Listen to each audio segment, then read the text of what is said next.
बचपन की कथा सुनाई जाए। बोले राधा रानी सरकार की जय। ओ मीठे रस से भरोली राधा रानी लागे, महारानी लागे। ओ माने कारो कारो यमुना जीरो पानी लागे। तो आइए मीठी मीठी से पानी राजस्थानी भजन है और झूमर का भजन है। कितना प्यारा भजन है।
बोले राधा रानी सरकार की। जमुना जी तो कारो कारो राधा गोरी गोरी, तो खारो खारो पानी चुमरो का करे। तो प्रभु जी देखिए इधर विदुर जी ने धृतराष्ट्र को बहुत समझाया लेकिन नहीं माने, और जब नहीं माने तो विदुर जी को मंत्री पद से हटा दिया। और जैसे ही मंत्री पद से हटे तो वो सीधे ही चले गए और छोटी सी पर्णकुटी बनाई और उसमें वास करने लगे। भगवान कृष्ण ने सोचा क्या करना, कैसे कि चलो मैं ही जाता हूं। तो भगवान कृष्ण शांति दूत बनकर के कौरवों के पास जाते हैं। कन्हैया जैसे ही कौरवों के पास शांति दूत बनकर के गए तो वह प्रणाम किया, दुर्योधन से मिले,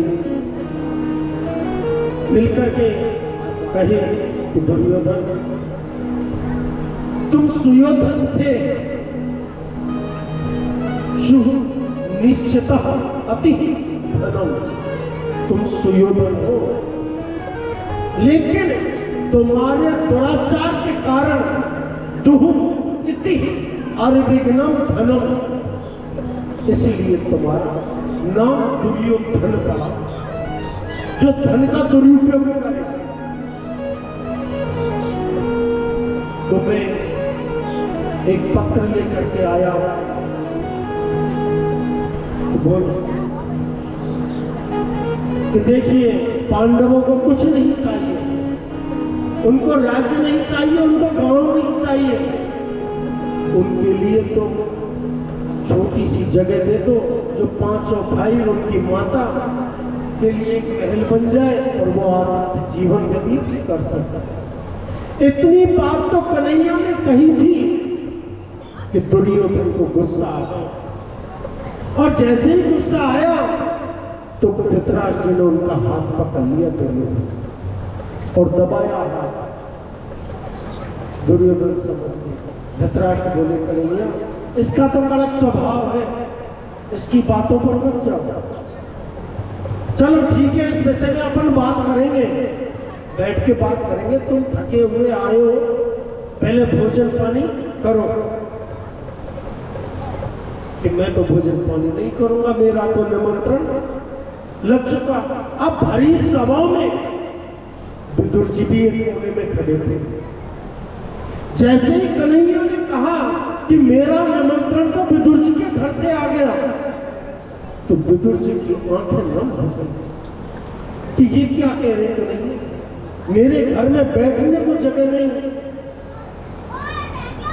और ये कह रहे हैं कि मुझे निमंत्रण दे दिया। विदुर जी सभा को छोड़कर वहां से दौड़े दौड़े अपने घर आए, विदुरानी से बोले कि विदुरानी जी आज अपने घर कन्हैया जी आ रहे, अपन को लल्ला आ रहा है।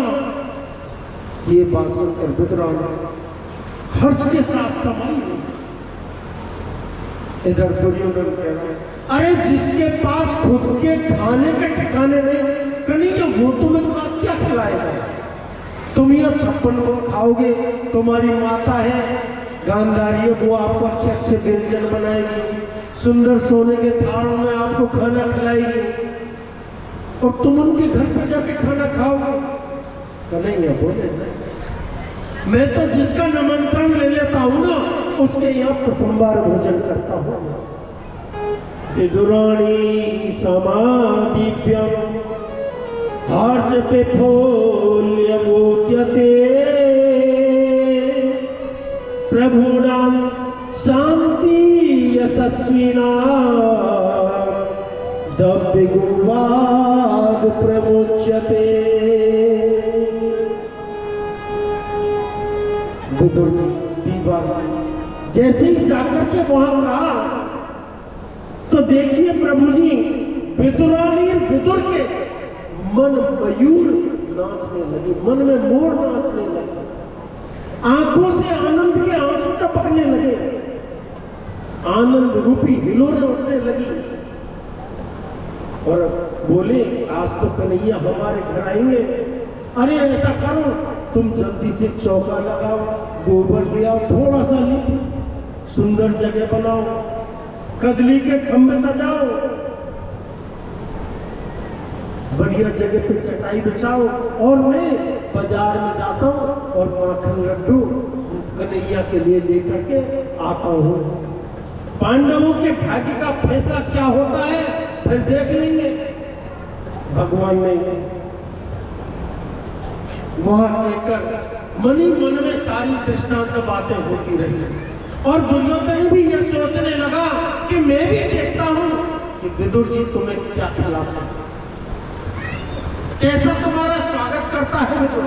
मैं देखता हूं एक बहुत बड़ा मंच बना है, जिस मंच पर सैकड़ों सिंहासन है। उनके बीच में कन्हैया ने जब ये बात कही तो विदुर जी की आंखें नम रह गई और कहने लगे शुच्यो व्याघ्रम गमा कृष्णो बिना युद्धे केशवा प्रांचम भोज्यम यसा यश्यम देवी रश्मिल्य माल्योतम। दुर्योधन से जब ये बात कही तो कड़न कर खड़ा हो गया। भीष्म पितामह, द्रोणाचार्य, कृपाचार्य, धृतराष्ट्र सब बैठे हैं।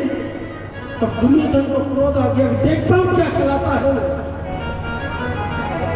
मेरे गोविंद ने मुस्कुरा कर कहा, दुर्योधन जब भोजन करने का मन हो ना तो दो ही परिस्थिति होती है भोजन करने की। या तो भोजन कराने वाले का मन हो, मन में जब भोजन कराने वाले की श्रद्धा होगी तो भोजन कर सकते हैं, या फिर भोजन करने वाला भूखा हो कि भूख बहुत जोर से लग रही है तो रूखा सूखा कैसा ही हो उसमें आनंद आएगा। तो तुम्हारे मन में श्रद्धा नहीं है मुझे भोजन कराने की और मेरे पेट में भूख नहीं है तुम्हारे यहाँ भोजन करने की, तो बताओ इस स्थिति में मैं आपके यहाँ कैसे भोजन करूं। आज तो मैं भोजन नहीं कर सकता क्योंकि मैंने निमंत्रण तो विदुर जी के यहाँ से ले लिया। तो विदुर जी के यहाँ देखो कन्हैया भोजन करने के लिए जा रहे हैं, लेकिन भगवान बोले कि द्वारका में यशस्वो द्वारिका वासो देवी विदुर यशस्वसा खान पान समामन्ये देवी दग्धा दियो यसे। विदुर के घर से निमंत्रण मिला। तो एक बात बताओ, तुम आयो सीधे मेरे घर, तुम्हें विदुर जी कहाँ मिले? तुम्हें विदुर ने कब निमंत्रण दिया? अरे रहने दो कन्हैया, क्यों झूठ बोलते हो? तुम तो झूठे हो, चोर हो, कपटी हो। तुम्हें निमंत्रण कब दे दिया? लेकिन देखते हैं आपको क्या खिलाता है। तो मेरे गोविंद वहां से पैदल ही चल रहे हैं और जब भगवान भक्त के घर पैदल चलते हैं ना तो देखिए अपन मंदिर में जाते हैं ठाकुर जी के दर्शन करने के लिए तो जूते खोल करके जाते हैं और जब भगवान भक्त के घर आते हैं तो वो भी जूते चप्पल खोल के आते हैं, नंगे पैरों से आ रहे हैं। वैसे ही भगवान आज विदुर जी के घर नंगे पांवों से जा रहे हैं। भगवान की दृष्टि जब भक्त पर पड़ जाती है तो देखो भक्तर भगवान का सामना कौन कर सकता है। मेरे प्रभु नंगे पैरों से विदुर के घर पर आए। विदुर जी तो बेचारे बाजार में माखन मिश्री खरीद रहे हैं, लेकिन विदुरानी स्नान कर रही थी तो गोपाल ने दरवाजा खटखटा दिया। अब वो तो गोपाल के आने में इतनी तन्मयता थी कि विदुरानी सारी सुध बुध भूल गई। गोविंद की आवाज सुनी कि मैया, गोविंद दरवाजा खटखटा रहे, बोल रहे। जैसे ही मैया ने कन्हैया की आवाज सुनी, कुछ पैरा कि नहीं पैरा जैसी स्थिति में थी, बाथरूम से दौड़ी हुई आई और दरवाजे की कुंडी खोली। जैसे ही दरवाजे को खोला और बोली, आओ केशव, आओ ना। कन्हैया के देखकर इतनी पागल हो गई विद्राणी, प्रभु ने तुरंत अपना दुपट्टा उठाया और विद्राणी को होगा। विद्राणी इतनी प्यार में पागल हो गई, विद्राणी ने गोविंद को अपनी चदरिया उठाकर एक जगह बोले, पधारो के सब। कन्हैया तुम आज आ गए हमारे घर, पधारो। कितनी दिव्य परण कुटी है विद्राणी की देवी। अब कन्हैया को कभी इधर बिछाए कोने, कभी इधर बिछाए, अरे ये जगह सही नहीं है मेरे कन्हैया को, अरे इस जगह में बिछाओ, अरे ये भी जगह सही नहीं है मेरी कन्हैया को, कहाँ बैठाऊं। मेरे गोविंद को पूरी पर्णकुटी में चारों तरफ घुमा दिए कि मेरे कन्हैया को बैठाऊं तो बैठाऊं कहाँ। लेकिन कन्हैया समझ गए कि मैया पागल है गई, तो बोली काकी, अरे काकी सुन। काकी के एकदम नजर पड़ी और बोली, अरे कन्हैया बोलो। काकी मैं बहुत जोर से भूख लगा, अरे कछु खावे को हो तो दे दे काकी। कन्हैया ने जैसे ही पेट में हाथ फेर करके कहा खाने को दे दो, तो विद्राणी बोली, कन्हैया आपको भूख लगी है? अरे अभी काका जी आ रहे होंगे, बाजार में माखन मिश्री लेने गए, तब तुम्हें कुछ खिलाएंगे, बैठो। कि नहीं भैया, नहीं काकी, वो बहुत जोर से भूख लगी है, जो मेरे पास होने वो ही दे दे। कन्हैया के सामने पत्तल बिछाई और पत्तल बिछाई और कदली के फल तोड़ करके लाई। इतनी भाव में विभोर हो गई कि कदली को छीला, केले को छीला, छीलकर केले को तो फेंक दी गई और छील के उनको उसके पत्तलों में रख दी गई। कन्हैया इतने काकी के प्रेम में पागल हो गए, दोनों की आपस में दृष्टि मिली हुई। आज श्याम आए विदुर घर पामना, आज हरिया आए विदुर घर पामना, आज श्याम आए विदुर घर पामना, श्याम घर पामना, विदुर घर पामना, मारे घर श्याम पामना, आज हरिया आए विदुर घर पामना, आज हरिया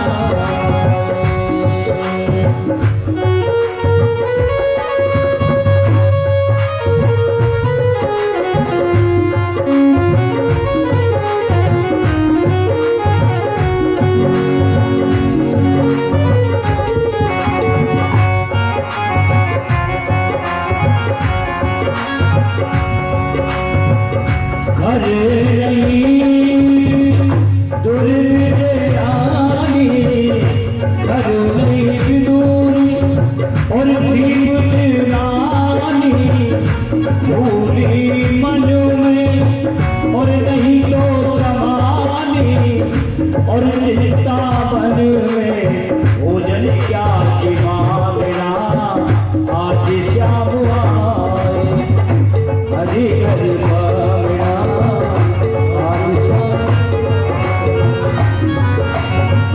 केला भोती प्रेम से लाई, केला भोती प्रेम से लाई, छिड़का श्याम मुख माही, गिरी गिरी सब और नीचे गिराही, छिड़का श्याम मुख माही, आज हरिया आए विदुर घर पावना, आज श्याम आए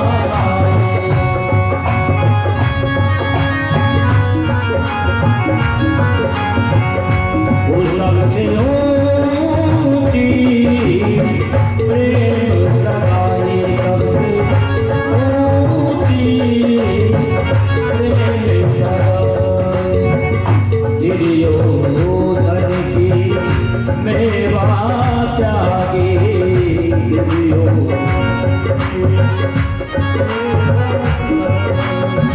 और शादी बिदुरी घर आई हो शादी बिदुरी घर आई सबसे ऊंची प्रेम सगाई सबसे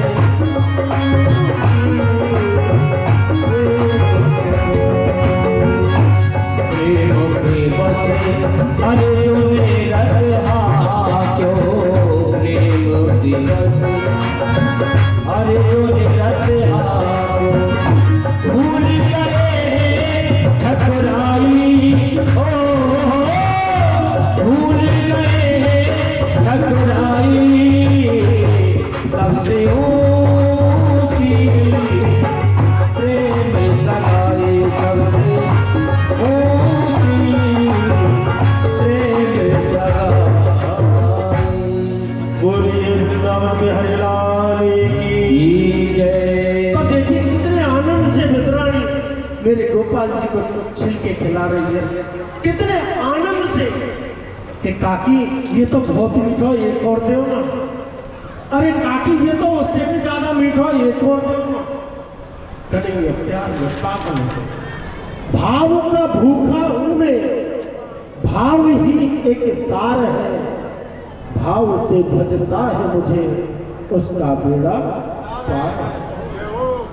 तो भाव है दोनों के, भक्त और भगवान के। बेड़ा पार विद्राणी को हो नहीं लगा। 1 घंटे हो गए छिलके खाते खाते। विदुर जी आए और विदुर जी ने देखा कन्हैया बैठे हैं और देखा कदली के तो इधर पड़े छिलके खा रहे हैं। विदुर जी ने कहा अरे ये क्या कर रही हो? तो विद्राणी के एकदम दृश्य हटा तो कहा क्या हुआ? अरे कन्हैया मोती कितने बड़ी गलती है गई। अरे लाला तेरा पेट दुखे को बहुत जोर दे कि नाय काकी वो तो ऐसा स्वाद आयो जैसा मैं कबो मेरी जिंदगी में स्वाद नाय लियो, इतना स्वाद आयो अच्छा को। विदुर जी बोले कन्हैया क्षमा करें, हम तो ना समझे, हम ना जाने। आप हमारी कुटिया में आपका आगमन हुआ और आपको इन्होंने छिलके खिला दिए। कन्हैया ने 100 लड्डू खा लेना, माखन मिश्री खा लेना। कन्हैया के मुख में विदुर जी ने थोड़ा सा माखन मिश्री डालो और कहा बुरा ना मानो तो एक बात कहूँ आपसे काका जी कि कहो। कन्हैया बोले काका जी ये लड्डू में और मिश्री में या माखन में तू आनंद न आयो जो आनंद इन छिलके में आयो। सुखदेव जी कहते हैं राजा यदि परमात्मा विरादरी को देखते तो छिलके क्यों खाते? मेरे गोविंद ये चीज नहीं देखते। तो देखिए यहाँ जाति पाते पूछे नहीं कोई, जाति पाते पूछे नहीं कोई, हरि को भजे सो हरि को, हरि को भजे सो हरि को। परमात्मा से जिसका संबंध जुड़ जाता है ना तो जात पात नहीं देखता परमात्मा ये किस जाति का है। मैत्रेय मुनि जी दौड़कर आए और आकर के विदुर जी को अपनी बाहों में भर दिया। सुखदेव जी कहते हैं राजा मैत्रेय मुनि बोले आज इस गरीब ब्राह्मण की कुटिया पर आप जैसे तपस्वी संत का आगमन हुआ। विदुर जी ने कहा भगवान शास्त्रों में शंका नहीं करता, शास्त्रों में कभी कुतर्क नहीं मत करो, शास्त्रों में कभी कुतर्क नहीं करनी चाहिए। कुतर्क करना है तो अपराध का करो, पाप का करो, किंतु जानकारी के लिए अपनी जिज्ञासा रखने के लिए शास्त्र में प्रश्न भी कर सकते हैं। कोई बात नहीं जान रहे हो तो उसको पूछ भी सकते हो, इसमें कोई अपराध नहीं है। तो यहाँ कहते हैं नेत्रा मुनि, कौन काहू सुख दुख कर दाता, निज कृत कर्म भोग सब खाता। ये संसार में जो कुछ भी भोग भोगते हैं ना, ये अपने प्रारब्ध के कर्म होते हैं। जैसा कर्म करते हैं प्रारब्ध में, वैसा फल भोगते हैं। तीसरी बात तुमने पूछा कि व्यक्ति को बचाने के लिए परमात्मा क्यों जन्म लेता है, क्यों आता है? तो वेद के अनुसार जो व्यक्ति कर्म कर रहा है, वेद के आधार पर सत्कर्म कर रहा है, आचरण कर रहा है, उस सत्कर्म करने वाले व्यक्ति को अगर कोई आदमी कष्ट पहुंचाता है तो उस व्यक्ति की सुरक्षा करने के लिए मेरे परमात्मा, मेरे ठाकुर जी को स्वयं अवतार लेना पड़ता है। इसलिए अगर कोई आदमी धर्म करता है ना, तो उसमें टांग नहीं लगानी चाहिए। ऐसी परिस्थिति हो, उसकी सहायता करनी चाहिए। कश्यप जी महाराज की 13 पत्नियां थी, उनमें दिति सबसे बड़ी थी। एक दिन दिति ने कश्यप जी से कहा कि मेरी जितनी भी बहनें हैं वो सब पुत्रवती हैं, मुझे भी पुत्र होना चाहिए। तो दिति ने सहवास की कामना की। तो कश्यप ने कहा, दीदी ये सायंकाल का समय है, इस सायंकाल के समय में सहवास की कामना नहीं करनी चाहिए, और अगर परिस्थिति पर सहवास की कामना करते हैं तो पुत्र को पुत्र जायेता, राक्षस स्वयं पालता। अगर सायंकाल के समय में सहवास की कामना करते हैं और माताएं अगर गर्भवती हो जाती हैं तो राक्षस रूपी पुत्र पैदा होता है। ये शास्त्र का लेख है और हकीकत सत्य है। माता दिति नहीं मानी और कश्यप जी से कहने लगी, नहीं मुझे तो पुत्र चाहिए, अभी सहवास की कामना करने के बाद में उन्होंने कहा कि तुम्हारे पुत्र तो होगा, लेकिन दुराचारी दुष्ट हो, दुराचारी पुत्र होगा। माता दिति एकदम भयभीत हो गई और बोली, मेरे दुराचार पुत्र नहीं होना चाहिए महाराज, मुझे तो सुशील पुत्र चाहिए। तो ऋषि बोले, अब बीज का असर कहां लेकर जाओ? इतना हो सकता है कि तुम्हारे पुत्रों को दो पुत्र होंगे, दोनों पुत्र राक्षस होंगे, लेकिन तुम्हारे दोनों पुत्रों को मारने के लिए खुद नारायण को आना पड़ेगा। इतना तो मैं कह सकता। दिति ने कहा, तब तो मेरे पुत्र बड़े भाग्यशाली होंगे